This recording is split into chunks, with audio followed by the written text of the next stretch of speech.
მოგესალმებით. ევროკავშირი არის გლობალისტური და ნეოლიბერალური პოლიტიკური პროექტი, ზესახელმწიფოებრივი და ზეეროვნული სტრუქტურებით. ეს სტრუქტურები სავსეა შტატების deep state-ის აგენტოკრატიით.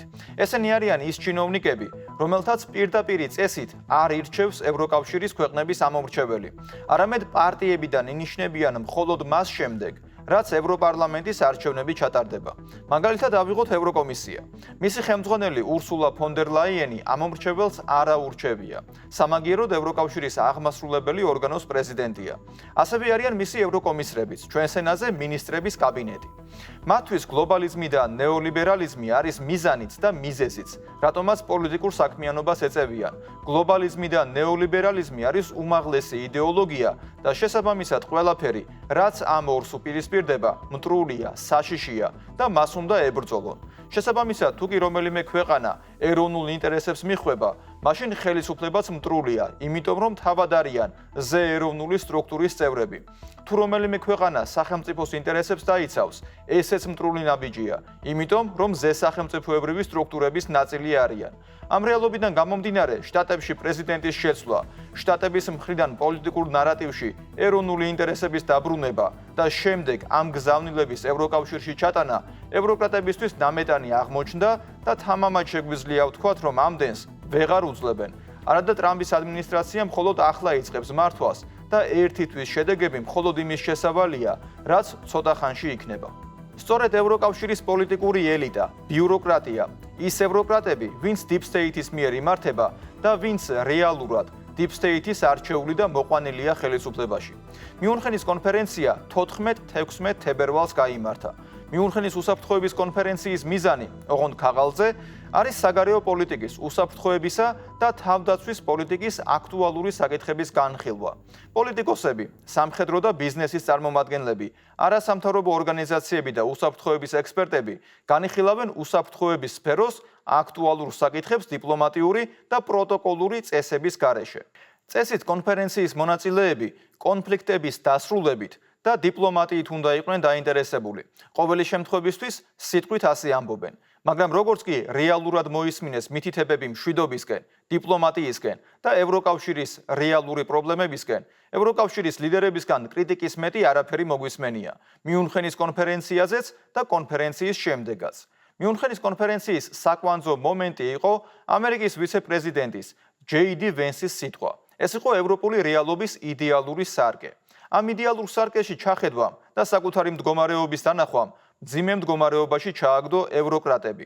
იმდენად მძიმეში, რომ კონფერენციის მასპინძელმა და თავმჯდომარემ კრისტოფ ჰოისგენმა იტირა. დიახ, შემაჯამებელი სიტყვით გამოსვლისას იტირა. ოღონდ იტირა არა იმიტომ, რომ სინანულში ჩავარდნენ ევროკავშირის ღრმა კრიზისული მდგომარეობის გამო, რომელშიც მთავარი დამნაშავეები deep state-ისგან მართული ევროპელი ლიდერები და ევრობიუროკრატები არიან. არა, იტირა იმიტომ, რომ ეს ბიუროკრატია შტატების deep state-ის გარეშე ვერაფერს ვერ შეძლებს. შტატებში კი deep state-თან ბრძოლა აქვს გამოცხადებული ტრამპს, მასკს და მთლიანად ადმინისტრაციას. ამ ფონზე ჰოისგენსა და დანარჩენი ევროპელი პოლიტიკოსების უმეტესობას ნამდვილად სატირლად აქვს საქმე. ჰოისგენმა ისიც თქვა, რომ ევროპასა და ამერიკას საერთო ღირებულებები აღარ გააჩნიათ. ახლა აქ დავსვათ შეკითხვა, რატომ? რატომ არ გააჩნიათ შტატებსა და ევროპას საერთო ღირებულებები? სანამ ბაიდენი იყო პრეზიდენტი, მაშინ საერთო ღირებულებები არსებობდა და ახლა აღარ არის ღირებულებები საერთო. ჰოისგენის ნათქვამში ჩანს ერთი მკაფიო მოცემულობა. ევროკავშირის პოლიტიკური ელიტა ისევ და ისევ გლობალისტური და ნეოლიბერალურია. შტატების ადმინისტრაცია ტრამპმა, მასკმა, რუბიომ, ვენსმა მოიტანეს ის რეალობა, რაც პოლიტიკაში აუცილებელია. ეროვნული ინტერესები, რეალიზმი და პროცესის პრაგმატული ხედვა, სადაც სახელმწიფოს ინტერესები დგას პირველ ადგილზე და არა LGBT პროპაგანდა, არალეგალური მიგრაციის დე-ფაქტო ლეგალიზაცია, უკონტროლო საზღვრები, ბიუროკრატიის კორუფცია, ბიუჯეტიდან არასამთავრობოების საშუალებით ფულის მოტეხვა. როგორ უნდა გაუგონ ახლა ფონ დერ ლაიენმა, კაია კალასმა და მარკო რუბიომ ერთმანეთს? რუბიო ამბობს, რომ ეროვნული ინტერესებით მოქმედებენ. სოფლიო მრავალპოლუსიანი გახდა და შტატები ვერ იქნება ერთადერთი ლიდერი ან მსოფლიო ჟანდარმი. ევროკავშირმაც კეთილი უნდა ინებოს და ახალ რეალობას შეეგუოს. რა უნდა თქვან ამ ყველაფერზე ფონ დერ ლაიენმა, კაია კალასმა, ემანუელ მაკრონმა და ოლაფ შოლცმა? ვერაფერსაც ვერ იტყვიან. ჰოისკენმა კიდევ საერთოდ იტირა. მიუნხენის კონფერენციის შედეგებზე ნახეთ სიუჟეტი.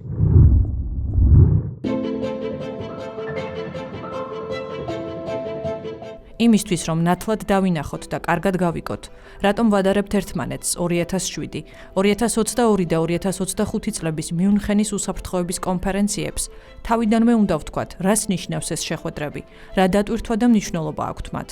მიუნხენის უსაფრთხოების კონფერენცია არის დასავლეთის მთავარი ტვინების შტურმი. აქ თითოეული ქვეყნის ლიდერი გამოდის საკუთარი ხედვით, გეგმით, წინადადებით, შეთავაზებით და რწმენით. ეს პლატფორმა ერთდროს იყო ერთგვარი პოდიუმი პოლიტიკოსებისთვის, სადაც პოლიტიკური ლიდერები თანამედროვე ტენდენციებზე საუბრობენ, ერთმანეთის სტრატეგიულ ინტერესებს და წითელ ხაზებს ეცნობიან, საკუთარ გამონათქვამებზე სხვების რეაქციებს აკვირდებიან. 2007 წელს ყურადღების ეპიცენტრში რუსეთის პრეზიდენტი აღმოჩნდა. მან თავიდანვე იცოდა, რომ ის რის თქმასაც აპირებდა, ამოვარდნილი იყო დასავლური ტრენდიდან. ამიტომაც წამყვანს თხოვა. იმედია წითელი ღილაკით არ ისარგებლებთ და სათქმელს დამასრულებინებთ. Я надеюсь, что после 2-3 минут моего выступления господин Тельчик не включит там красный свет. მერე კი ხმამაღლა თქვა ის, რაც დასავლეთის ელიტამ არა მხოლოდ ირონიულად მიიღო, არამედ არასერიოზულადაც. ჩვენ რა თქმა უნდა ვუპასუხოთ ამ გამოწვევებს. როგორ?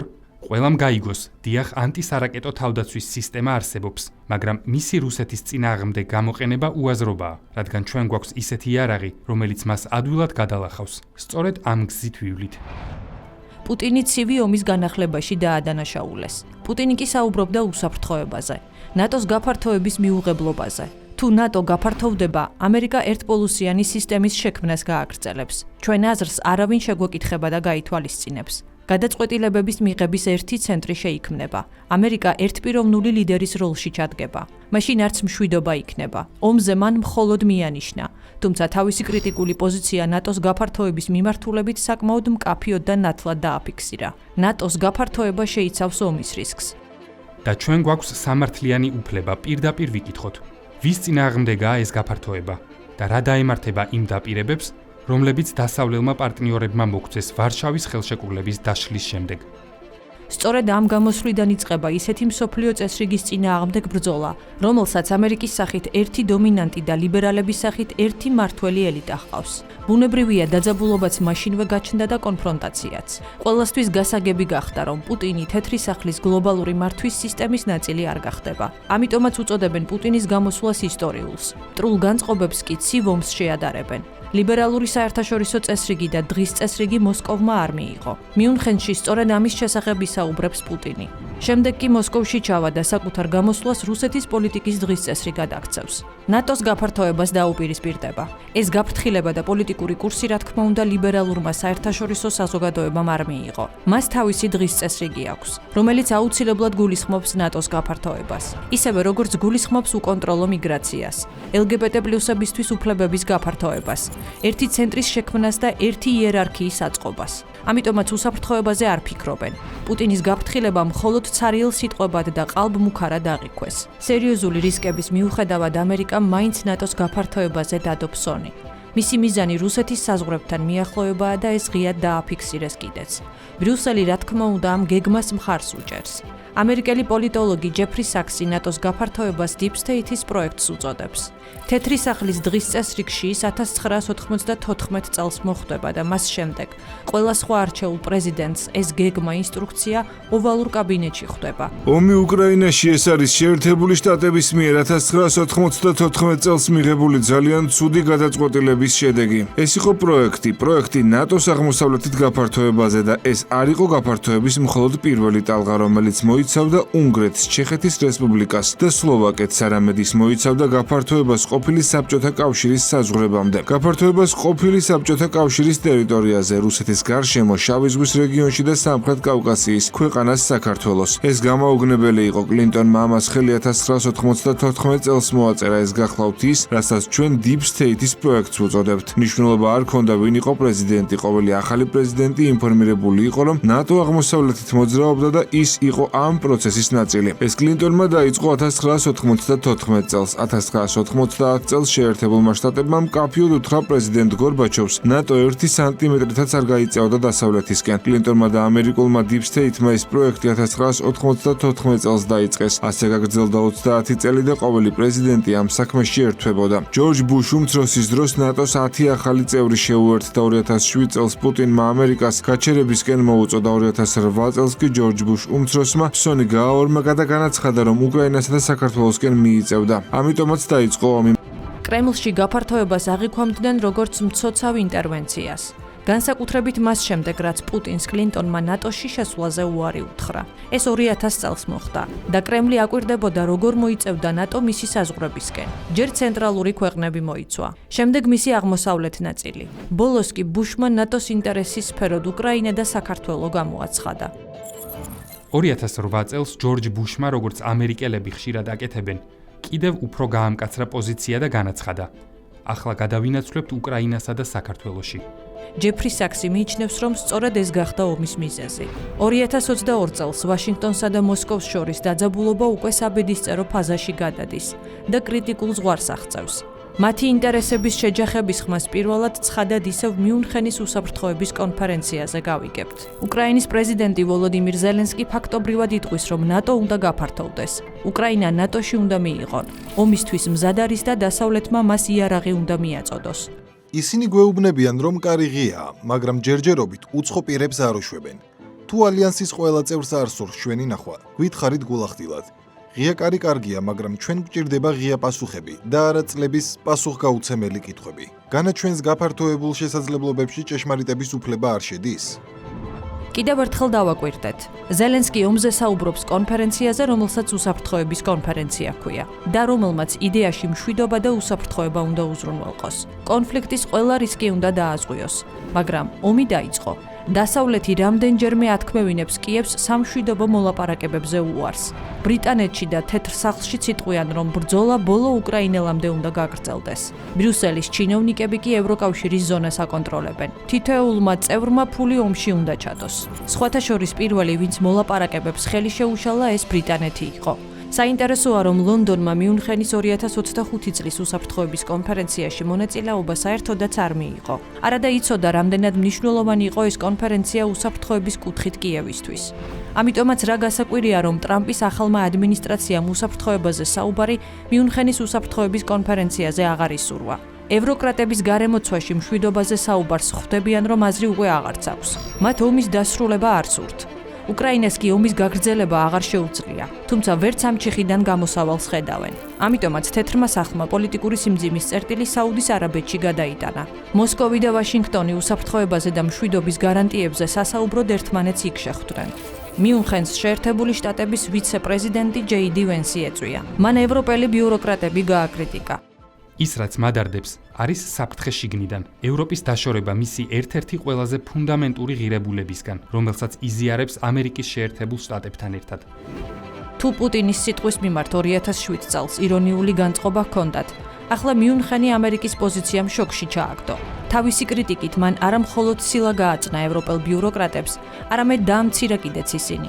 როცა უთხრა, რამდენად დაშორდნენ ევროკრატები დემოკრატიას, ევროპას, ევროპულ ღირებულებებს, კონკრეტული ფაქტებიც მოიყვანა. სასამართლოს მიერ რუმინეთში გაუქმებული არჩევნები, სოციალური ქსელების გათიშვა განსხვავებული აზრის მქონე პირებისთვის, მოქალაქეების წინააღმდეგ განხორციელებული რეიდები, თავისუფლების შეზღუდვა, ლოცვის გამო მორწმუნეების დევნა, ოპონენტების და კონკურენტების დევნის ტრადიცია მიუნხენშიც დაფიქსირდა. უსაფრთხოების კონფერენციაზე არ მიიწვიეს ალტერნატივა გერმანიის ლიდერი ალისა ვაიდელი.